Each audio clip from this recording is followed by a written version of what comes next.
Jom kita sambung balik tengok karamah Umar Al-Khattab ni. Orang hebat-hebat ni dia ada karamahnya lah. Diriwayatkan dari Nafi' dari Ibnu Umar bahawa satu hari Umar Al-Khattab sedang berkhutbah di Madinah. Lalu dia berteriak, "Wahai Sariyah, mundurlah ke sisi gunung, mundurlah ke sisi gunung. Orang yang menyuruh serigala untuk mengembala kambingnya, lalu dia telah membuat zalim."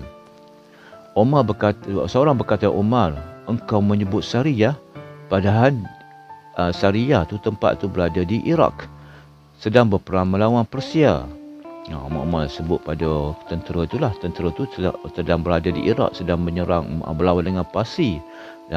So orang yang berkata kepada Ali, "Tidak engkau mendengar kata Umar, wahai Sariyah, pada Isa berkhutbah?" Ali menjawab, "Cakaplah engkau, biarkanlah Umar. Apabila dia melakukan sesuatu, pasti ada alasannya." Tidak lama selepas itu, Sariyah datang dan berkata, "Aku mendengar suara Umar, maka mundurlah ke sisi gunung." Maknanya Sariyah tu dia tengah melawan. Pada waktu tu Umar tiba-tiba Allah buka hijab pada Umar, melihat tentang tentera kaum Islam itu dan ialah pelawan yang sengit kan.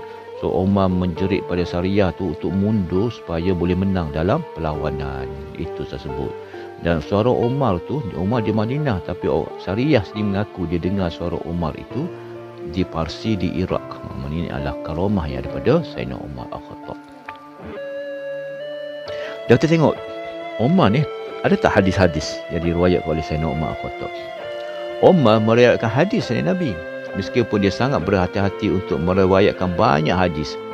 Baqi bin Makhlad menyebutkan 537 hadis berasal dari Umar. Sibuk-sibuk Umar pun tengok hebat kan. Abu Nu'aim Al-Asbahani menyatakan bahawa Umar meriwayatkan pada Rasulullah SAW berupa matan dan bukan jalan hadis sebanyak 200 hadis lebih.